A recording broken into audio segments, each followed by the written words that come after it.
Gestion des ressources humaines, introduction, suite. La fois dernière, nous avons abordé le concept de la gestion des projets. Nous avons parlé au chapitre 1 de notions de base en gestion des ressources humaines. Nous avons abordé assez de notions concernant la gestion des ressources humaines, le personnel, les ressources humaines proprement dites, la différence entre la gestion des ressources humaines et la gestion du personnel, les objectifs de la gestion des ressources humaines. Nous avons parlé de la mission, beaucoup de choses, des composantes de la gestion des ressources humaines, des politiques de la fonction des ressources humaines, les activités ou domaines de la fonction des ressources humaines. Nous avons abordé assez de choses en termes d'information, de la communication, du management des hommes, des outils de pilotage. Nous avons parlé de l'organigramme, d'accord, les postes de la gestion des ressources humaines, l'administration, assez de choses que vous pourrez voir au niveau euh, de la première introduction. Nous avons abordé les notions de base, la gestion des effectifs, la gestion prévisionnelle des emplois, les compétences. Nous avons parlé du recrutement. Et aujourd'hui, nous allons évoluer en termes d'évaluation, de formation, de la gestion des rémunérations, de la motivation des ressources humaines en organisation. Alors, shalom à vous, soyez tous les bienvenus et nous pouvons vous dire que grâce à tous vos apports, tout ce que vous faites, nous sommes toujours encouragés pour continuer dans la logique et réussir cette mission qu'est de former et former, sinon servir par la formation. Shalom à vous et démarrons en vous invitant à vous abonner, d'accord, massivement à notre chaîne, à porter vos commentaires, liker, partager. D'accord, Chaya Fondation, nous formons gratuitement nos membres et c'est un plaisir d'être à votre service. L'évaluation. Évaluer, c'est porter un jugement de valeur. C'est très simple comme définition. En gestion des ressources humaines, ce jugement s'exprime dès qu'une décision concernant les salariés est prise, qu'il s'agisse de recrutement, d'augmentation de salaire ou de promotion. Sur la base de ce jugement, l'organisation choisit ses membres et décide de leur devenir. L'évaluation de l'organisation, sinon l'évaluation, est au cœur de la gestion des ressources humaines. Cependant, elle reste difficile à maîtriser, essentiellement en raison des enjeux et des risques qu'elle présente. Nous verrons,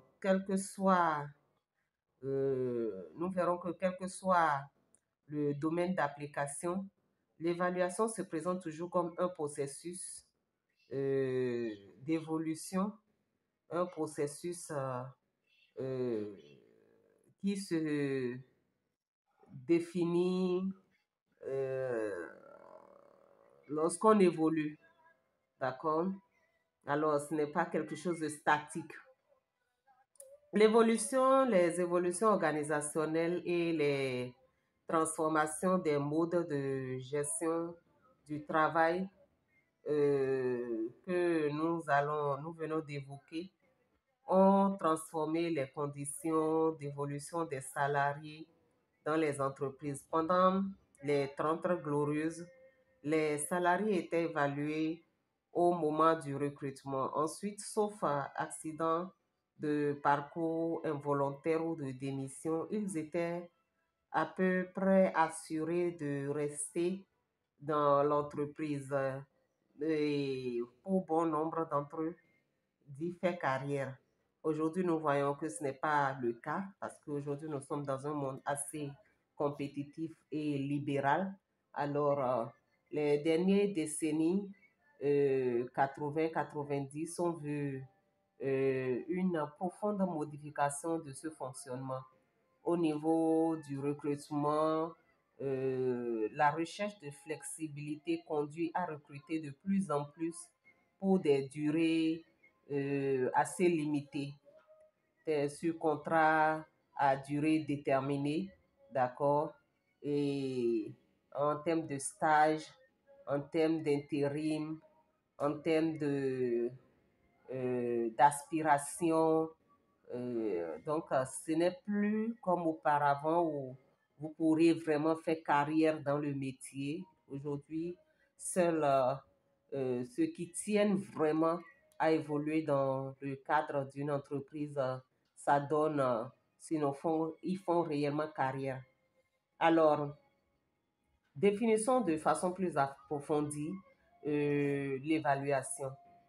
L'évaluation est un jugement multidimensionnel porté par un ou plusieurs responsables sur la capacité des ressources humaines à procurer un emploi ou un poste de travail et à évoluer. Ici, nous pouvons dire qu'il y a des objectifs poursuivis, des objectifs tels que mesurer la contribution de chaque salarié, favoriser l'accroissement de cette contribution et s'il faut parler aussi d'identifier des points faibles, des points forts du salarié, déterminer les différentes politiques de gestion des ressources humaines appropriées aux points faibles et aux points forts en termes de formation, de rémunération, de promotion, de recrutement. Quelles sont les étapes d'évaluation des ressources humaines? Nous pouvons parler de la planification des objectifs, du suivi de la mise à jour des objectifs issus de la première phase et du bilan. Alors, quand nous parlons de planification des objectifs, il s'agit de revoir la pertinence de la description du poste et de la mettre à jour à travers un entretien entre l'employé, l'employeur ou le superviseur.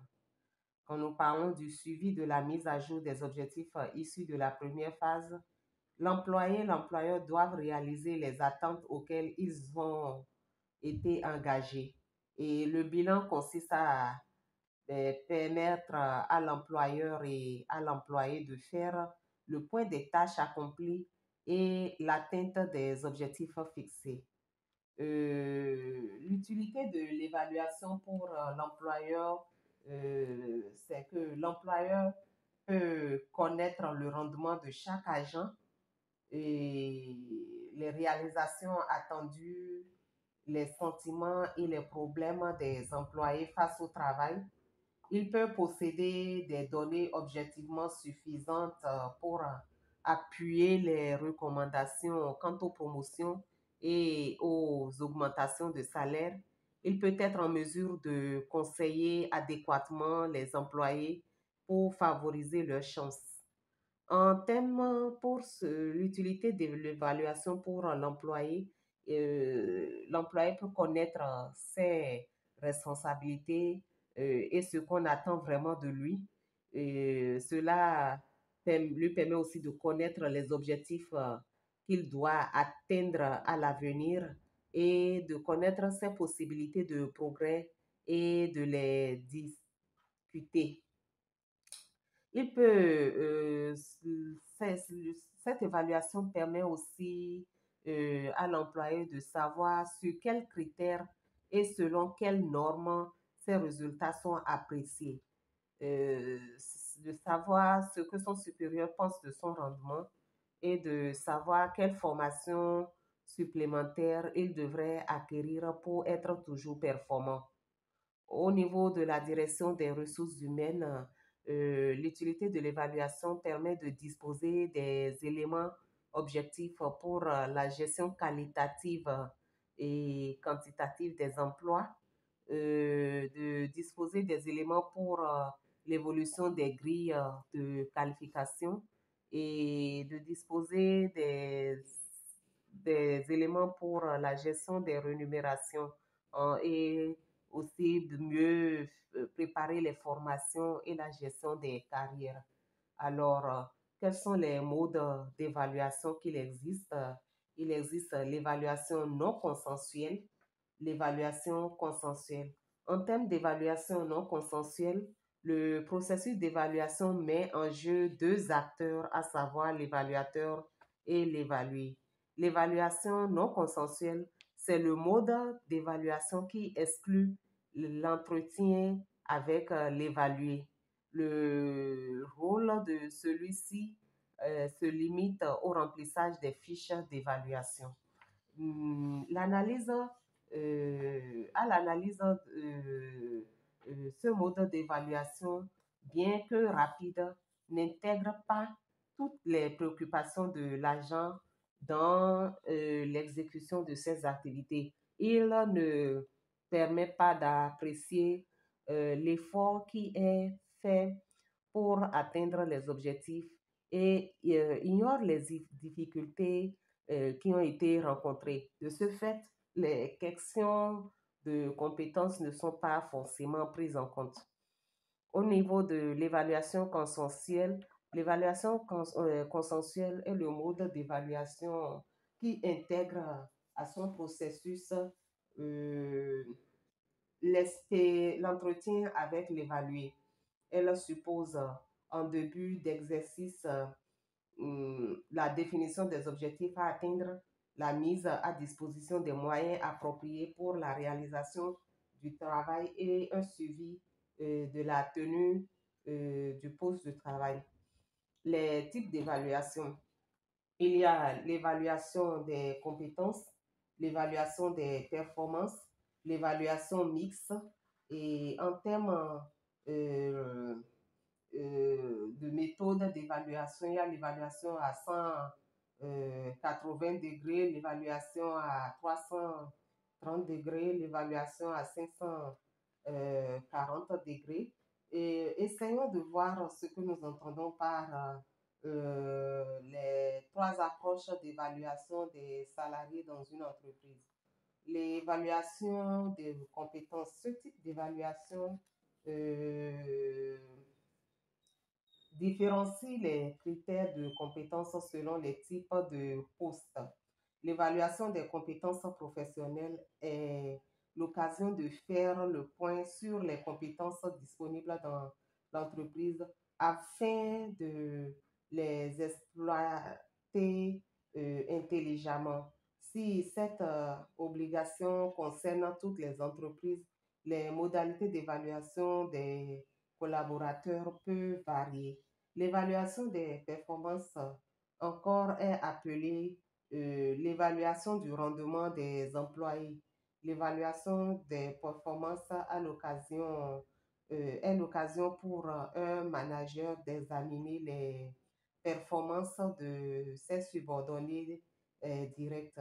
Le responsable vérifie que les objectifs fixés au préalable sont atteints et cherche à identifier des pistes d'amélioration pour apporter des pistes d'amélioration pour optimiser les performances du salarié et de l'entreprise. L'évaluation mixte, il s'agit d'un type d'évaluation qui combine les deux logiques que sont le poste et l'occupant. En termes de méthode d'évaluation, autre méthode d'évaluation, on peut parler l'évaluation à 80 degrés, excusez, l'évaluation à 180 degrés du moins ça. C'est une méthode d'évaluation dans laquelle le salarié est évalué à la fois par son supérieur hiérarchique et par ses collègues au même niveau hiérarchique. L'évaluation à 360 degrés, c'est une méthode d'évaluation dans laquelle le salarié est évalué à la fois par son supérieur hiérarchique, par ses collègues de même niveau hiérarchique et par ses subordonnés. Et l'évaluation à 540 degrés, c'est une évaluation euh, à laquelle prennent par plusieurs personnes, les supérieurs, les collègues, les subordonnés, les clients, les fournisseurs, pour déterminer qui évalue. On tient compte du poste et des objectifs à atteindre.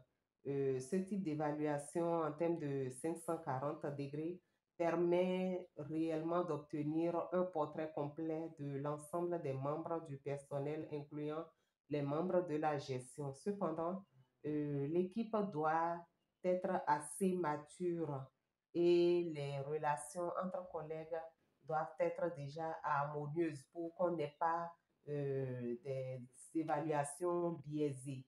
Alors, la dernière fois, nous étions en thème de recrutement, nous avions cité un certain nombre de choses sur lesquelles nous revenons rapidement.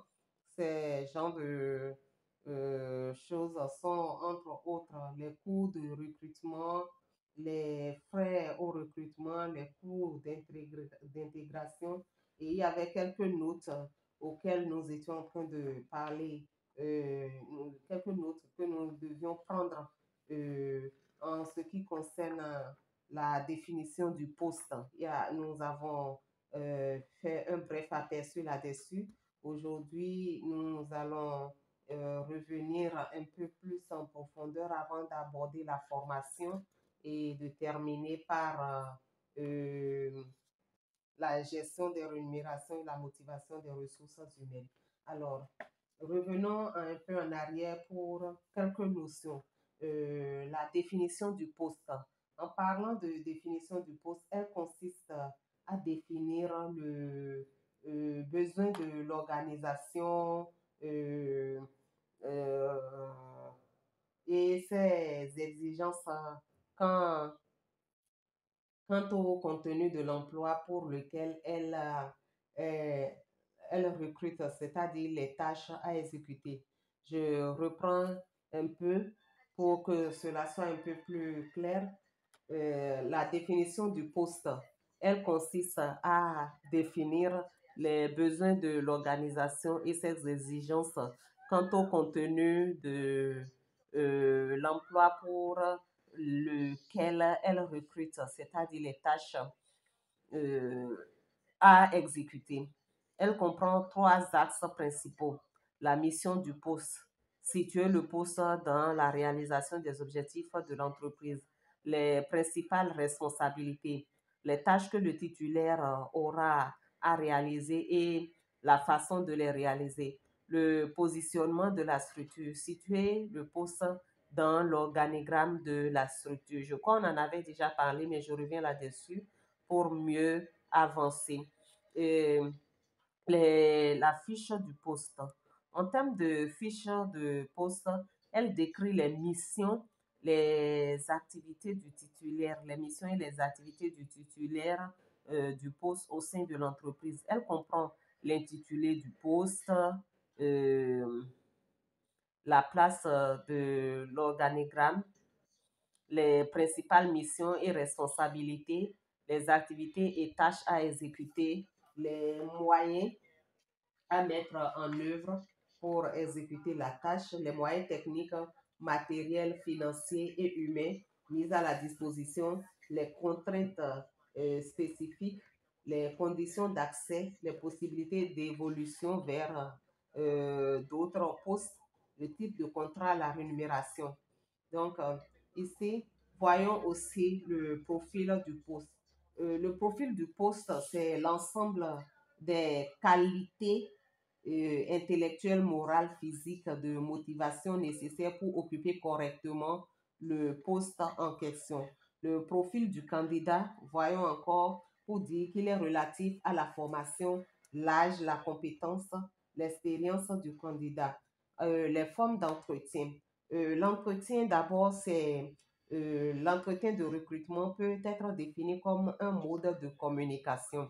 D'accord? Et l'entretien, les types d'entretien que nous avons l'entretien tête à tête, les entretiens multiples ou enchaînés, les entretiens ciblés, les entretiens avec un jury.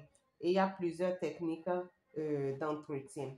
Ici, en termes d'entretien tête à tête, le candidat rencontre un examinateur qui à la fois pose des questions et suit le candidat et prend des notes, euh, les notes de réponse du candidat. Et nous avons l'entretien multiple ou enchaîné. Les interviews, les intervieweurs rencontrent, les intervieweurs rencontrent successivement le même candidat et ils comparent ensuite leurs observations au cours d'une réunion de synthèse et prennent une décision. Les entretiens ciblés en termes de type d'entretien, les intervieweurs se répartissent les thèmes à aborder et préparent en conséquence l'entretien de recrutement. Et les entretiens avec un jury, les intervieweurs, deux ou trois, voient ensemble le même candidat et échangent après sur la base des techniques. Les techniques d'entretien, il en existe trois: l'entretien direct, l'entretien non direct et l'entretien semi-direct. Et ici, en termes d'entretien euh, euh, non direct, il s'agit de ramener en miroir le discours du sujet pour lequel le candidat prend véritablement conscience de, pour que le candidat prenne véritablement conscience de son contenu. Je reprends. En termes d'entretien non direct, il s'agit de ramener en miroir le discours du sujet pour que le candidat prenne véritablement conscience de son contenu. En entretien semi-direct, l'intervieweur dispose ici des questions précises avec un objectif très simple, celui de recueillir le maximum d'informations en un minimum de temps. En entretien direct, l'intervieweur se pose des questions, sinon l'intervieweur pose des questions précises au candidat et l'objectif étant d'obtenir les réponses de même nature de la part du candidat. Alors, les autres types de candidature, sinon les autres types d'entretien euh, qui peuvent aussi améliorer la candidature de la personne sont euh, les techniques suivantes. La graphologie, c'était là la dernière fois nous avons listé, mais nous allons plus les définir. La graphologie, il s'agit d'une méthode qui consiste à décrire la personnalité d'un candidat à partir des caractéristiques de son écrit, de son écriture. D'accord? On vous fait faire juste une lettre de demande ou un CV que vous allez écrire de façon manuscrite. Là, on peut déjà identifier votre personnalité. L'astrologie. Le recruteur cherche à déterminer l'influence des astres sur le comportement du candidat. On demande vos signes zodiaques juste pour voir à peu près, d'accord, si vous êtes compatible avec les aspirations de la société. La typologie, c'est l'étude des caractères morphologiques de l'homme supposé être en lien avec les traits de sa personnalité. Et la chirologie, c'est une technique qui permet à l'aide de l'étude de la main de donner un certain nombre de compétences et d'aptitudes et d'attitudes. la morphophysiologie. Elle permet de décrypter la personnalité du candidat à partir de la forme de son visage.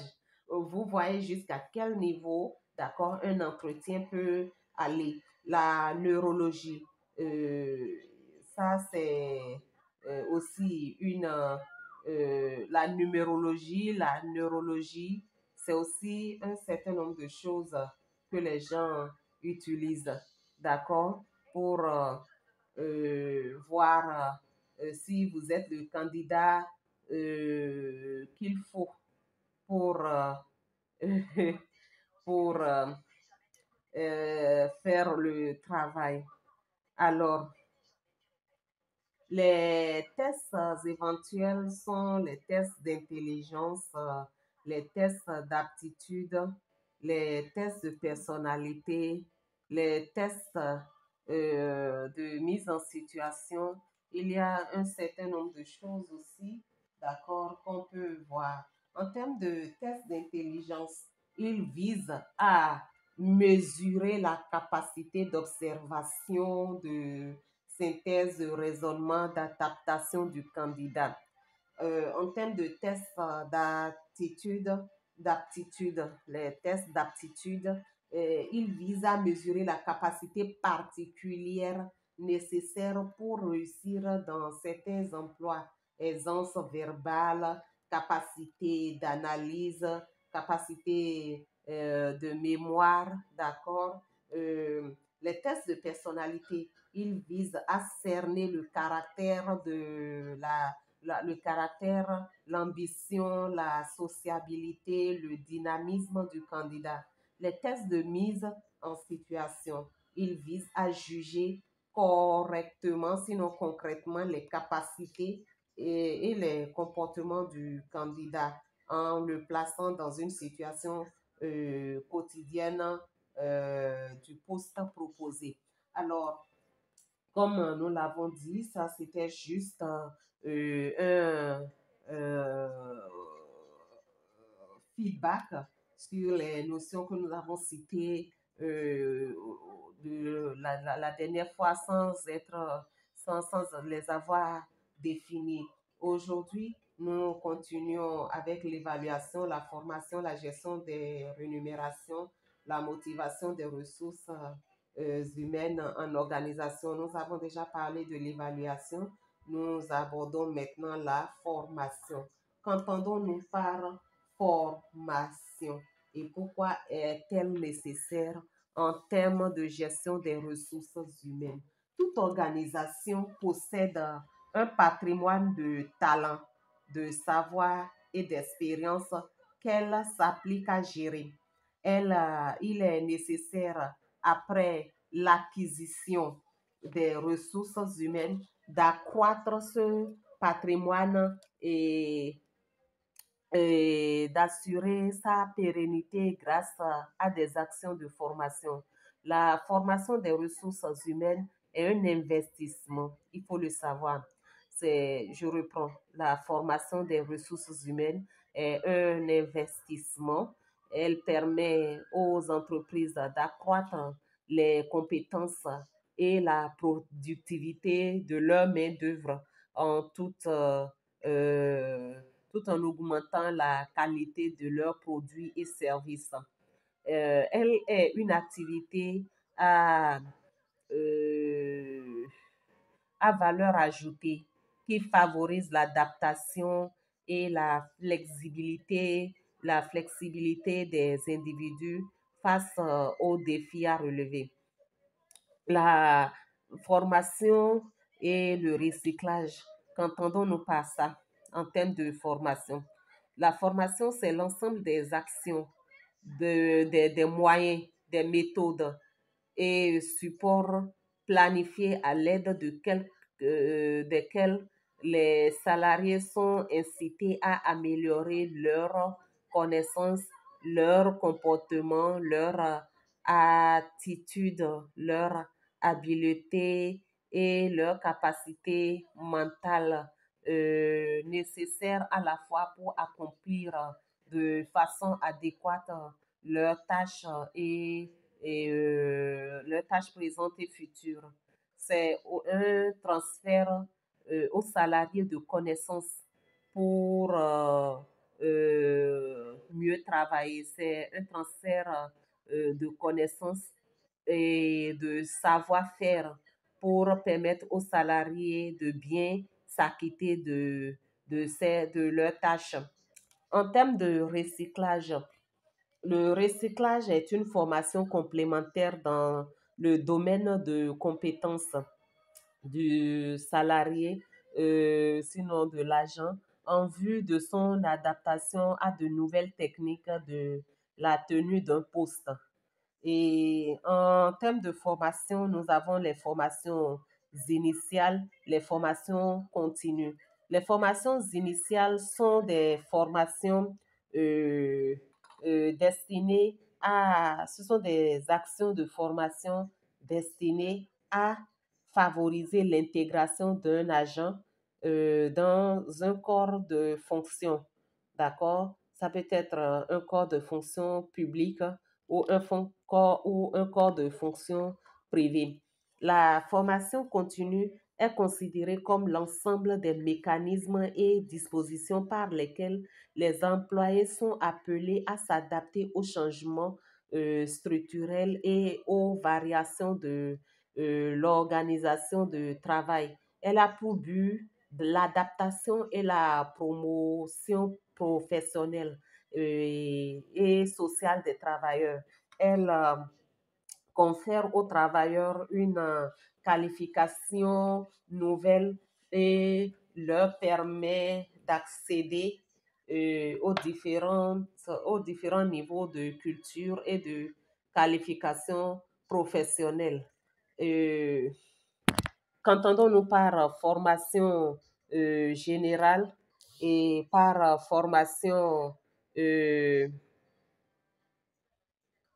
qu'entendons-nous par formation générale et formation professionnelle? La formation générale, c'est le niveau des acquisitions de scolarité générale ou professionnelle requis pour un emploi afin de pouvoir donner un rendement acceptable à un emploi. Et la formation professionnelle, c'est la formation prise dans un établissement, d'accord, dans un établissement scolaire pour euh, dans un établissement scolaire ou dans une organisation ou encore dans les deux en même temps pour permettre euh, à une personne d'acquérir des connaissances théoriques et pratiques à un domaine spécifique et qui lui sont nécessaires pour exercer avec compétence son métier ou la profession qu'elle a choisie. La formation professionnelle a pour but, d'accord, la formation professionnelle a pour but de donner une qualification aux travailleurs et elle permet aussi de l'accroître pour lui permettre d'exercer un métier ou de changer d'emploi.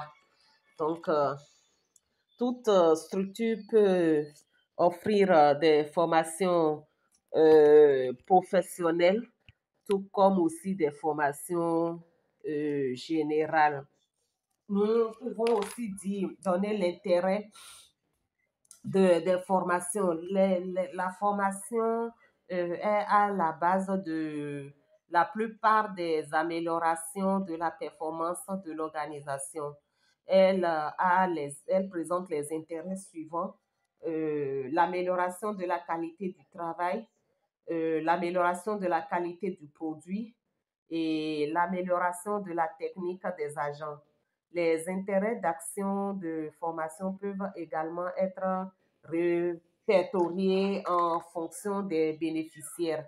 D'accord? Et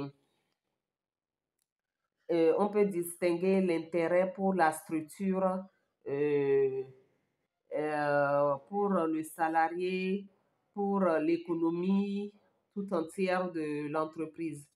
Pour l'entreprise, la formation continue est un moyen d'adapter la main-d'œuvre aux changements techniques, économiques ou sociaux de façon à conserver et à améliorer la productivité de l'entreprise. Elle constitue de ce fait un investissement. Pour le salarié, la formation participe à sa promotion et lui permet de maintenir et d'approfondir ses capacités. Et elle participe à l'édification du salarié, d'accord? Et pour l'ensemble de l'économie, c'est un atout de compétences économiques. En termes de formation, nous allons toujours parler des cycles de formation, l'identification et l'analyse des besoins en formation, et la planification et la conception de la formation, et évoluer un peu plus loin avec la diffusion de la formation, l'évaluation et les suivis post-formation pour voir ce qu'on entend par tableau de bord en termes de formation. Et nous pouvons déjà démarrer pour dire en termes de cycle de formation, une politique de formation intègre les 4 phases que nous venons de citer. D'accord, identification et analyse des besoins, planification et conception de la formation. Et revenons pour dire, la première phase du cycle de formation permet de connaître les compétences ou les comportements du personnel qui devront être développés ou modifiés en termes d'identification et d'analyse des besoins en formation. L'identification des besoins de formation s'effectue généralement, sinon habituellement, en début d'année afin d'élaborer la planification et la formation qui se déroule dans l'entreprise le reste de l'année. Cette planification est faite en fonction des activités de l'entreprise par le comité de formation.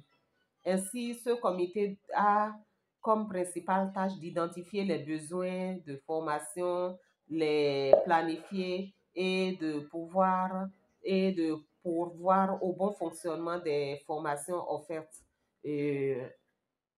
Un besoin de formation est défini comme la différence entre ce qui est et ce qui devrait être. Tel besoin apparaît lorsqu'on peut observer un écart entre la situation actuelle et la situation désirée. Et cet écart est dû à une absence ou à un manque de compétences essentielles ou requises. Les moyens d'identification des besoins de formation sont l'observation et l'écoute, d'accord, l'entrevue individuelle, le groupe de discussion, l'évaluation du rendement, et deux grilles différentes sont utilisées simultanément pour identifier les besoins de formation. La grille des employés, complétée par le supérieur immédiat, la grille des gestionnaires, complétée par la direction. Et ça, c'était la première phase du cycle de formation. En termes de deuxième phase du cycle de formation, c'est la planification et la conception de la planification. La planification signifie que l'entreprise identifie ses priorités, d'accord? Et l'établissement des priorités peut être effectué par l'ensemble du gestionnaire de l'entreprise ou selon ou seulement par la direction. Lorsque les grilles d'identification des besoins de formation sont complétées, une copulation est alors effectuée. Ensuite, la direction établit des priorités et parmi les besoins de formation en fonction des objectifs de l'organisation. Des questions sont alors nécessaires. Quelles sont les formations à réaliser dans notre organisation et quel est le budget de formation qu'on peut mettre, euh, quel est le budget d'accord de formation qu'on peut mettre à la disposition du personnel pour être formé. Quel type de formation doit être privilégié? D'accord? Est-ce que c'est une formation interne? Est-ce que c'est une formation externe selon les compétences à développer? Quel est l'échéancier de la formation? Qui sera le formateur? Qui participera à la formation définie? Les réponses à ces questions seront rassemblées dans un plan global de formation qui comporte les objectifs généraux, les objectifs spécifiques, le contenu, les méthodes pédagogiques, la durée, le lieu de formation, le calendrier de formation, les méthodes d'évaluation, les consultants ou intervenants, les participants et le budget. Il faut voir au fait que le plan de formation est la traduction opérationnelle et budgétaire de management d'une organisation sur les moyens qui affectent la société dans une période donnée au développement de la compétence individuelle et collective des salariés. Pour la conception de la formation, les entretiens peuvent chercher, sinon requérir les services d'un employé, d'accord, et ayant la qualification, sinon les entreprises peuvent recourir, d'accord, les entreprises peuvent recourir au service d'un employé ayant la qualification requise ou d'un consultant externe pour élaborer en collaboration avec les responsables des ressources humaines le contenu spécifique de formation. La formation peut être variée. Elle peut faire appel aussi à une variété de techniques et d'enseignements.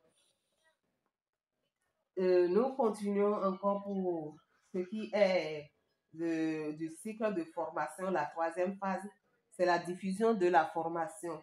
Et nous allons finir en quatrième phase avec l'évaluation et les suivis post-formation, qui sont tous quatre les, les éléments du cycle de formation. En termes de diffusion de la formation, il n'y a aucun lien direct entre la qualité de la préparation d'une activité de formation et la qualité de sa diffusion. Et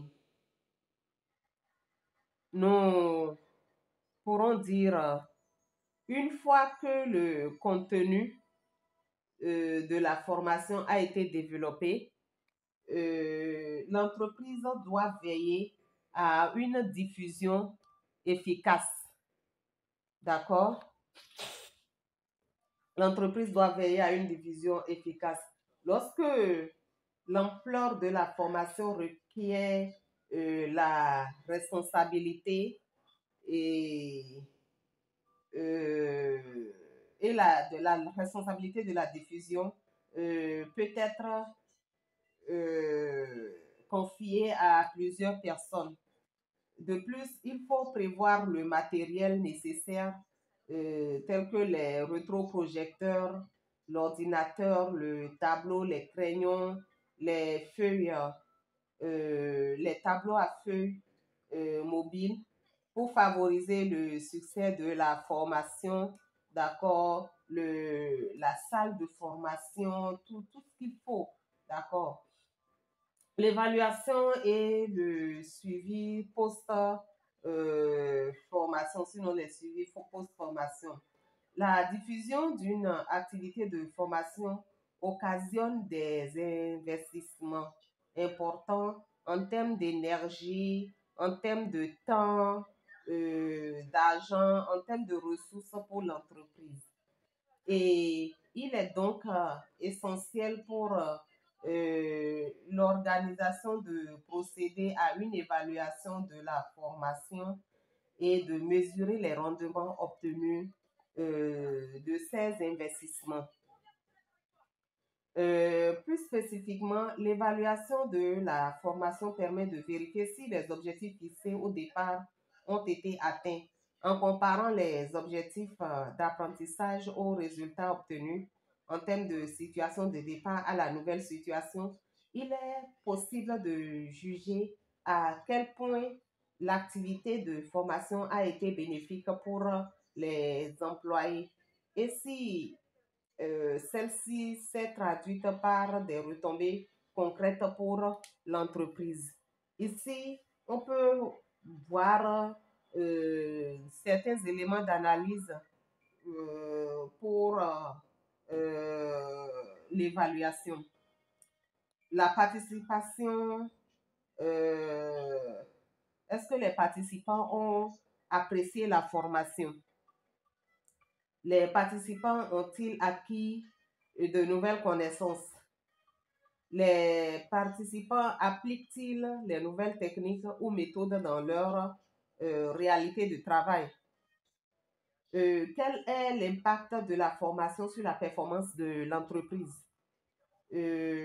L'évaluation en termes de... Ça, c'est par rapport à la formation. L'évaluation d'une action de formation se fait en 3 niveaux. Au niveau de l'évaluation, l'efficacité pédagogique dans le court terme par une évaluation à chaud ou écrite ou orale, la modification de comportement et les applications pratiques à moyen terme, et la variation de l'efficacité à moyen terme par analyse des résultats économiques et sociaux d'un service ou de l'entreprise. Et voyons en quoi nous pouvons parler de tableau de bord. Le tableau de bord de la formation permet de mesurer l'impact de la formation dans l'activité de l'entreprise. Elle permet également de faire la synthèse des actions réalisées et d'en faire l'analyse qualitative et quantitative. Et il y a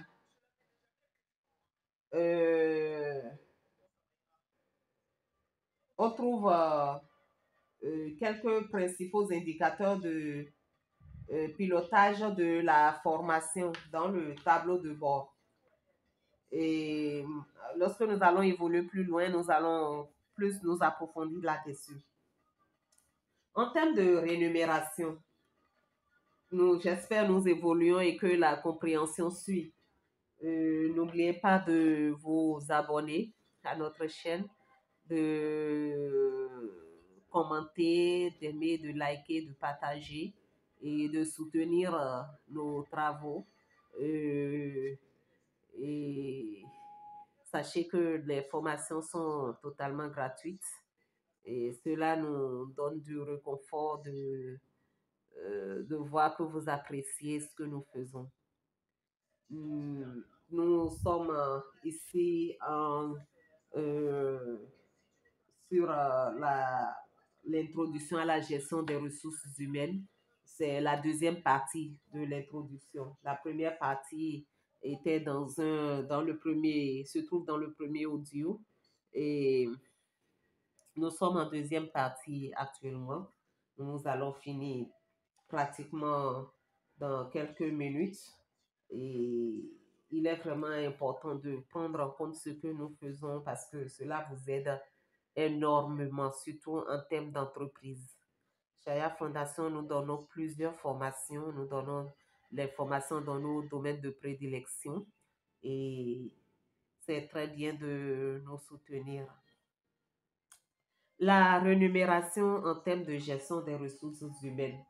La rémunération est certainement le domaine de la gestion des ressources humaines qui peut être envisagé sous le plus grand nombre d'angles d'attaque. C'est d'abord une question économique majeure qui ne cesse d'accompagner le salariat.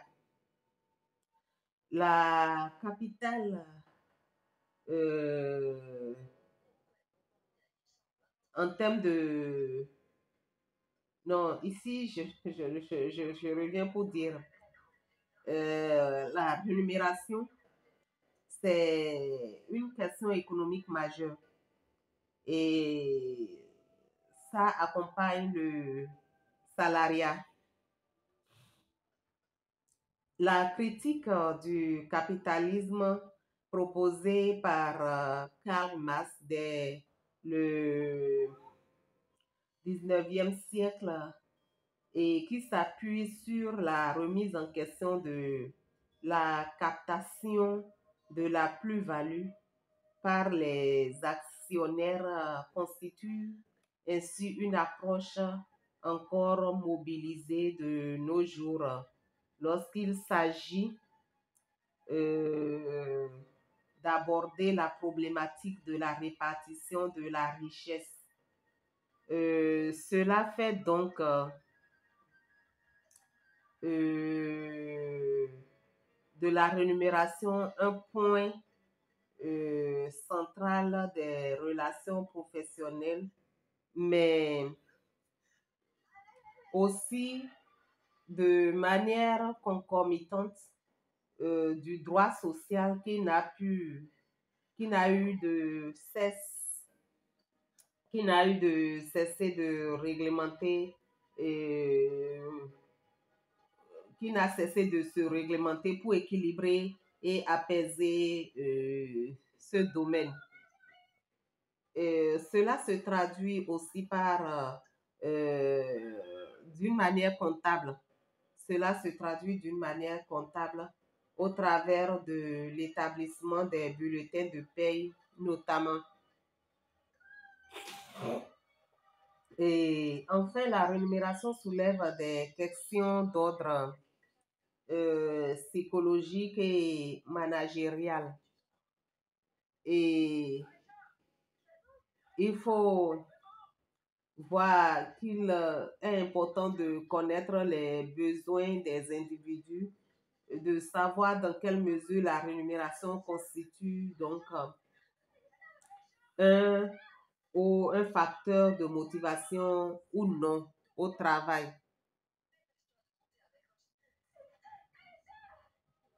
Ici,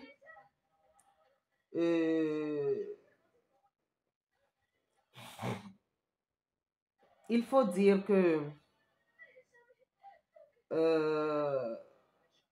en termes de répartition des richesses, il faut vraiment prendre en considération la rémunération, d'accord, surtout dans les relations professionnelles.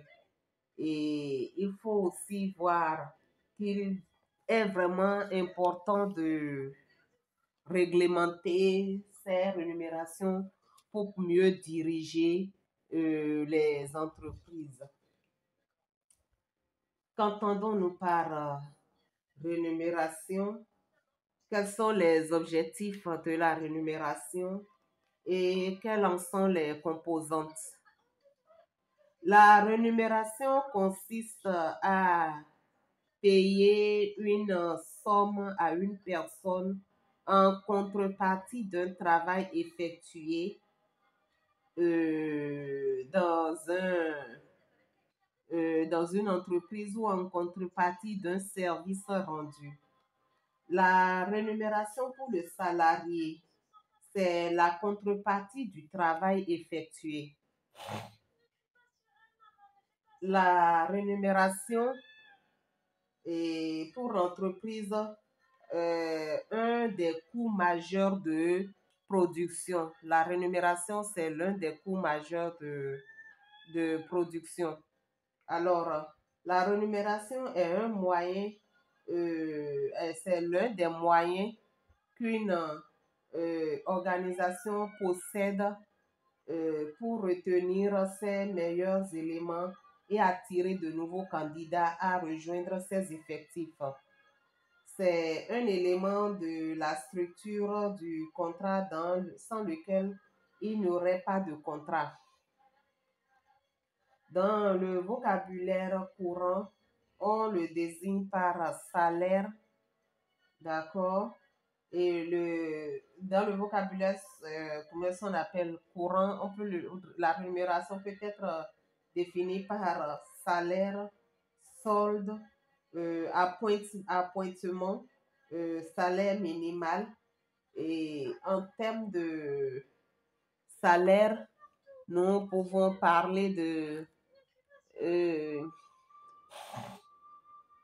en termes de salaire, nous pouvons dire que ce sont les rémunérations versées aux ouvriers et aux agents subalternes.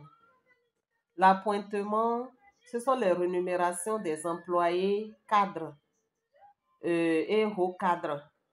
Le solde, ce sont les rémunérations du personnel militaire. Le salaire minimum, c'est le montant jugé nécessaire à un travailleur, sa famille, nécessaire à un travailleur et à sa famille pour subsister. Ici, nous pouvons continuer pour parler des objectifs de la rémunération. La rémunération a des objectifs de base.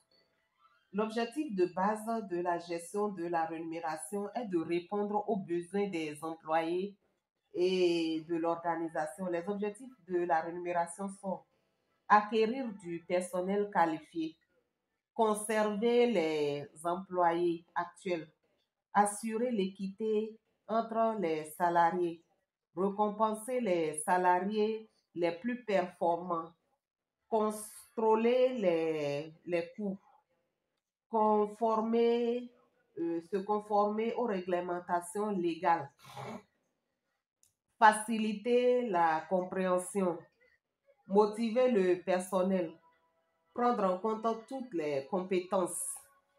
Les composants de la rémunération sont très variés. Dans le cadre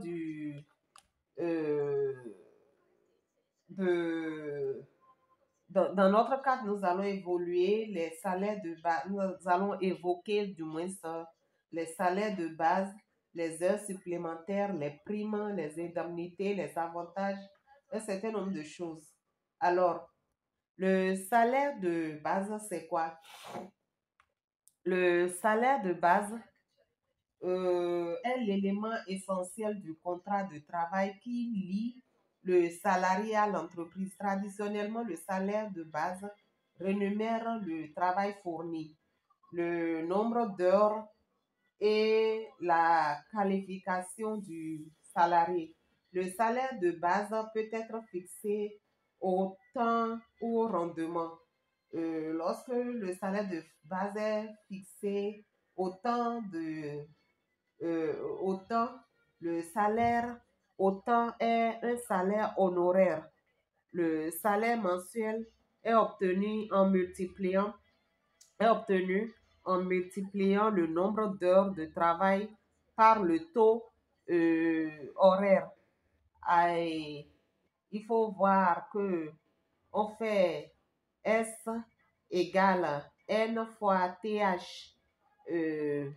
S étant le salaire, le nombre d'heures étant le nombre d'heures de travail dans le mois étant N et le taux horaire TH étant le taux horaire ou le salaire horaire. Avec le développement de la mensualisation, le salaire est fixé pour un mois, quel que soit le nombre de jours ouvrables. De plus, les salaires sont payés les jours fériés. Mais disons ici, c'est uniquement dans le secteur public, parce que dans le secteur privé, cela n'est pas pris en compte. Les jours fériés ne sont pas pris en compte, ce qui normalement ne devait pas être le cas. Dans plusieurs pays, la législation du travail prévoit 8 heures de travail par jour pendant 5 jours de la semaine, soit 40 heures de travail dans la semaine. Ainsi, pour les 52 semaines de l'année, on aura la rémunération annuelle qui est le salaire de base annuel, étant le taux horaire fois 40 fois 52.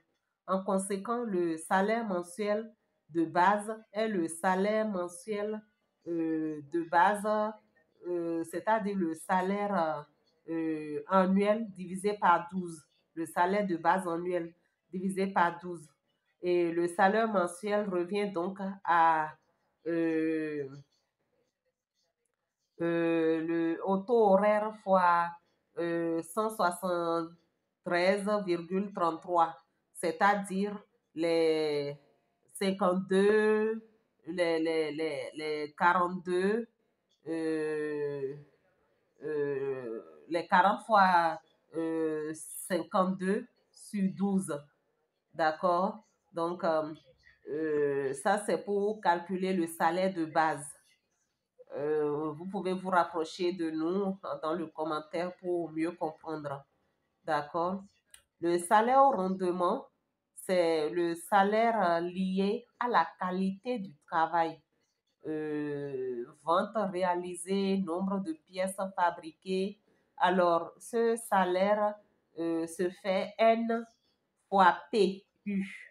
PU, c'est-à-dire le prix unitaire, le N fois le N, le nombre de pièces, et S, le salaire. Les heures supplémentaires sont aussi calculées et prises en compte. Et il faut savoir aussi définir cela, d'accord? En termes, les heures supplémentaires sont des heures exécutées au-dessus du temps légal. On parle d'heures supplémentaires lorsque la personne travaille au-dessus du temps légal. Elles sont rémunérées au taux normal augmenté d'un montant ou taux appelé majoration. Les heures supplémentaires sont déterminées conformément à la grille, à une grille. Et nous pouvons vous parler de ça. Les jours ouvrables ont un certain nombre de majorations de 12%, d'accord, lorsque c'est fait en 48 heures. Et au-delà de 48 heures, c'est de 35% pour les jours ouvrables au cours de la journée. Et au cours de la nuit, c'est de 50%. Pour les jours fériés, le jour est de 50%, la nuit est de 100%. Il faut vraiment voir cela, d'accord, qu'il ne faut pas dépasser plus de 20 heures d'heures supplémentaires par semaine. Parlons des primes et indemnités. Les primes et indemnités sont des accessoires au salaire de base. Certaines résultent des lois, des conventions collectives ou des accords d'établissement. Il peut s'agir de primes de rendement, d'ancienneté, de primes de bilan, d'indemnités de logement, d'indemnités de préavis, d'indemnités de licenciement. Et il faut aussi comprendre que les avantages sociaux sont aussi pris en considération. Les entreprises peuvent souscrire de nombreux contrats d'assurance pour le compte des salariés.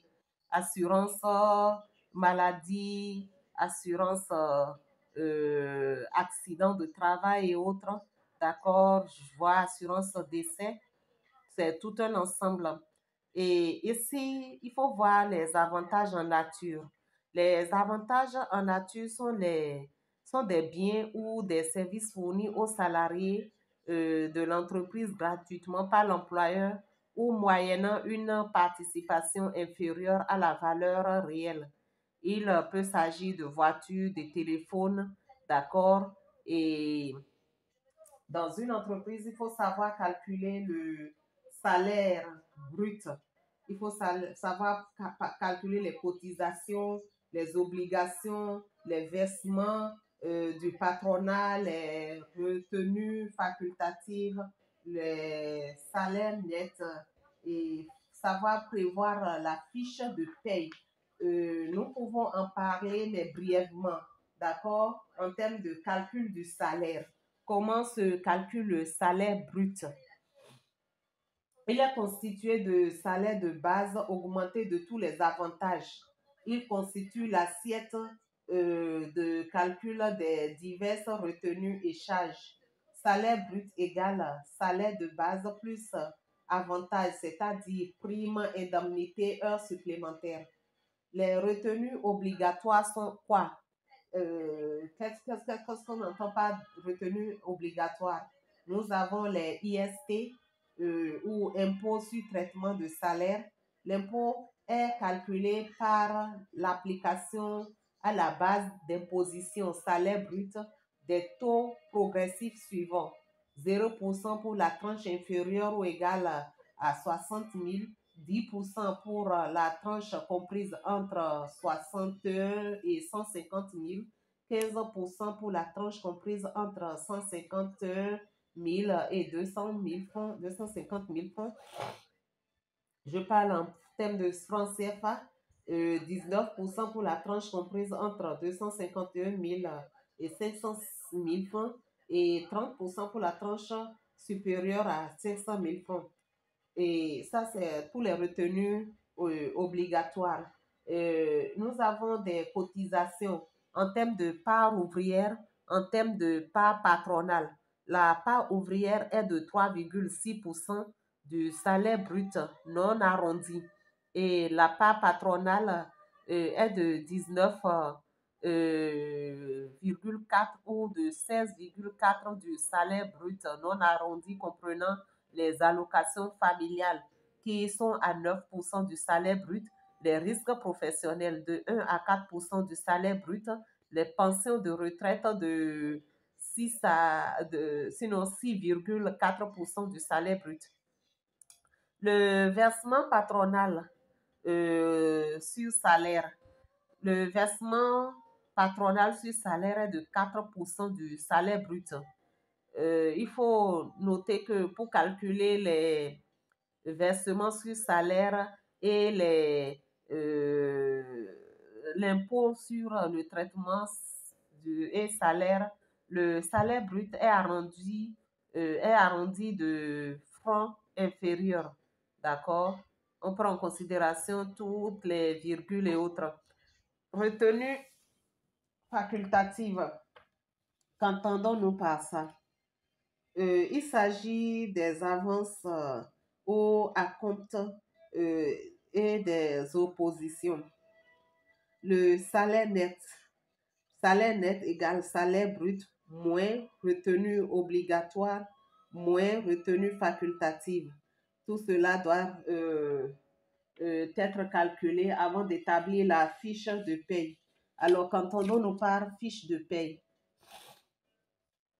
La fiche de paye ou bulletin de salaire est un document fourni par l'employeur qui doit mentionner obligatoirement l'identification de ce dernier. ainsi que la liste des différents éléments de rémunération concernant un salarié pour un mois donné. Les mentions obligatoires d'une fiche de paie sont les suivantes.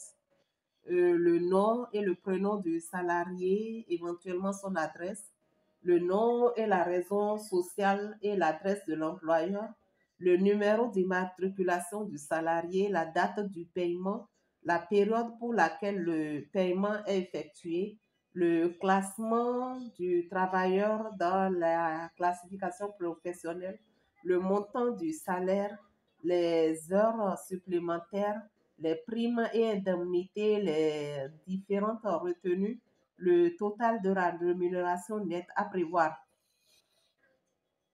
Nous pouvons aussi parler de la politique salariale en termes de rémunération.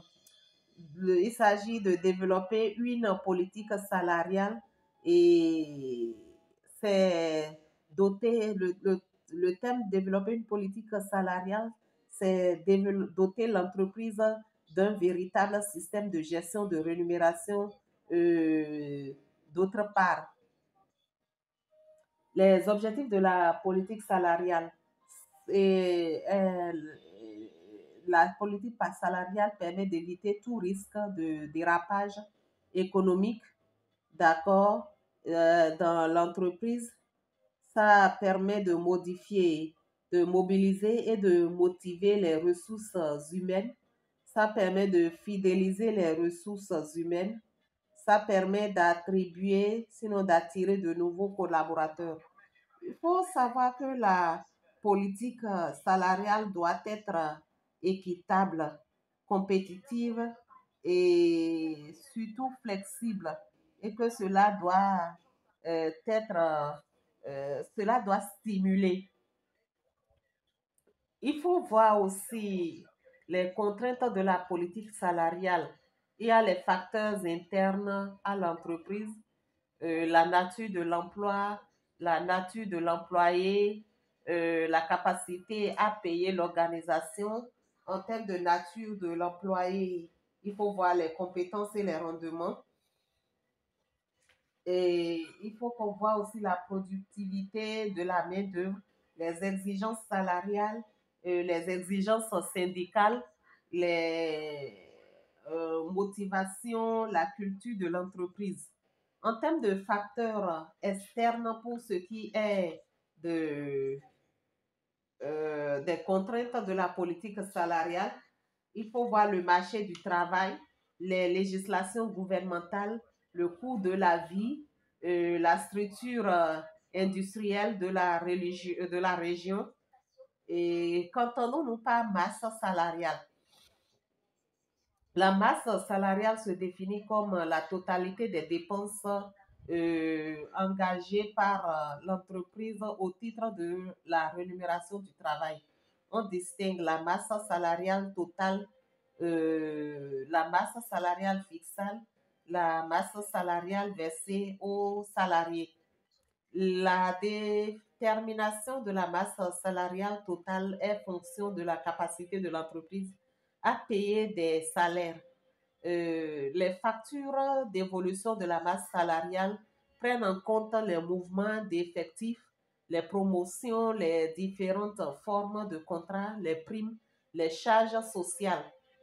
En termes de mouvement d'effectifs, il faut voir les recrutements, les départs.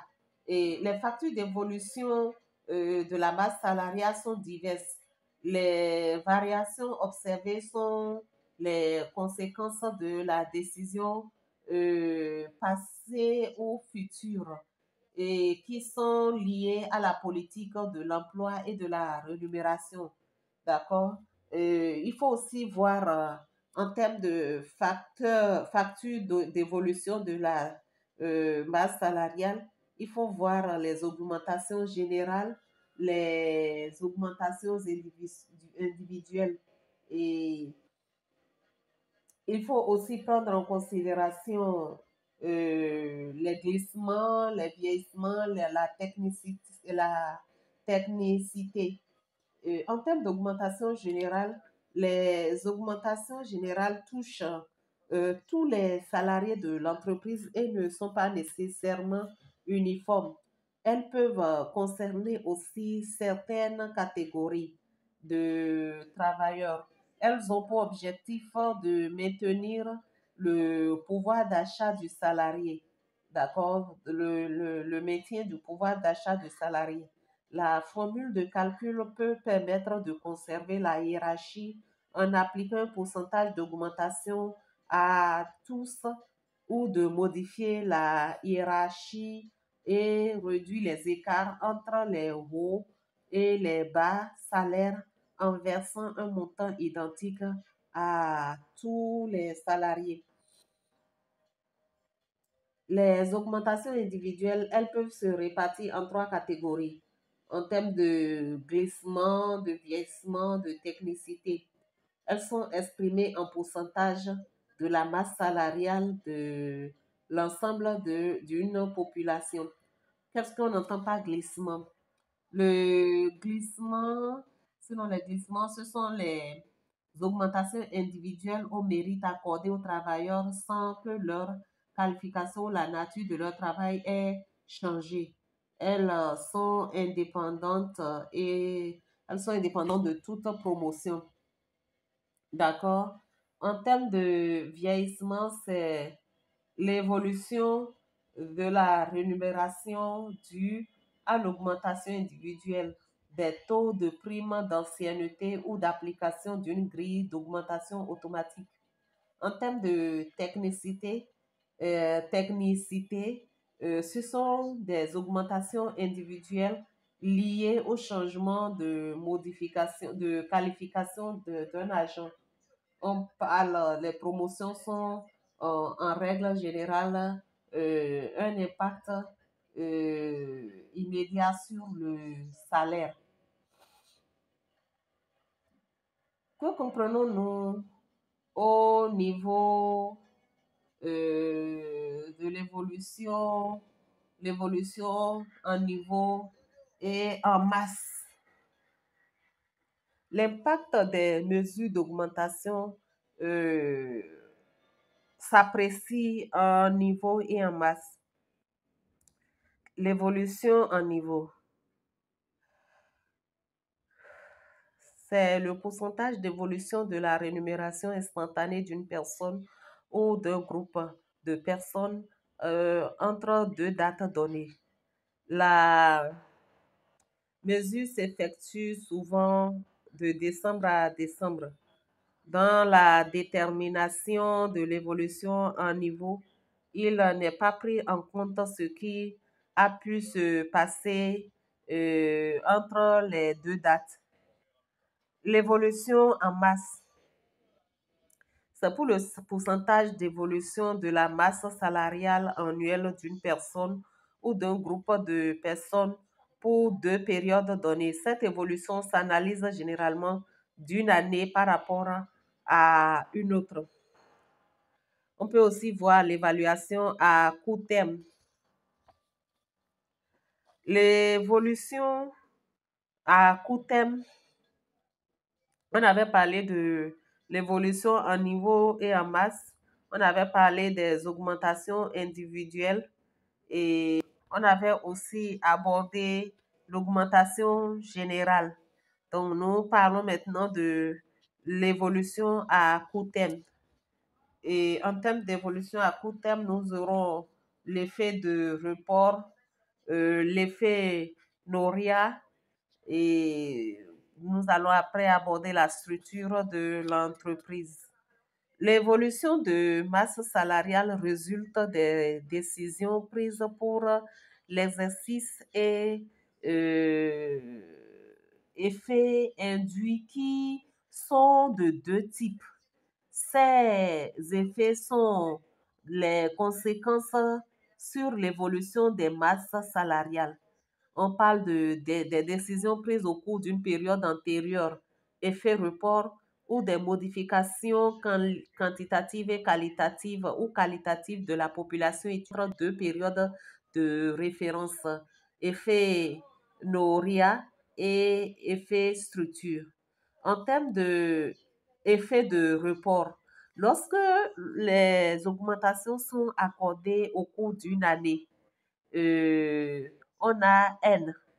Leur report systématique, leur effet se reporte systématique sur l'année suivante. Cet effet de report influence ainsi à la hausse la masse salariale de l'année, c'est-à-dire N plus 1. Et l'inertie des augmentations et des glissements d'une année à l'autre, euh, l'inertie des augmentations et leur glissement d'une année à l'autre font évoluer la masse salariale même si aucune augmentation n'est octroyée en N plus 1. Alors, l'effet Noria. L'effet Noria joue quelques jours, joue lorsque le remplacement des salaires quittant euh, l'entreprise induit une modification de la rémunération à effectif constant. Dans la majorité des cas, euh, principalement lors des départs à la retraite, la Noria, l'effet Noria est négatif et allège la masse salariale. Les sortants plus anciens, et expérimentés étant mieux rémunérés que les entrants plus jeunes. Alors, elle est positive et participe à la hausse si les sortants sont moins rémunérés que les nouveaux arrivés, les nouveaux qui viennent dans l'entreprise. L'effet de structure, c'est l'évolution de la masse salariale euh, entraînée par le changement des répartitions de la population entre les différentes catégories au cours de chaque période, chacune des périodes analysées. L'effet structure, l'effet de structure modifie la masse salariale en absence, en l'absence de toute augmentation ou de tout effet d'effectif ou de noria. Les sources de l'effet de structure sont internes lorsque les salariés sont promus ou changent d'affection, mais aussi interne lorsque le recrutement et les départs modifient le poids des différentes catégories. La gestion des ressources humaines est complexe et il faut savoir qu'on qu'on ne peut pas tout détailler. Chaque structure a sa manière de fonctionner et d'être opérationnelle. Alors, vous n'aurez qu'à améliorer à partir des notions qui vous sont présentées la structure, l'organigramme et le fonctionnement de votre entreprise. Nous allons vous demander de faire un petit exposé sur la motivation des ressources humaines en organisation en thème d'exercice pour clore cette formation. Et merci de nous avoir suivis. C'est un plaisir de vous servir.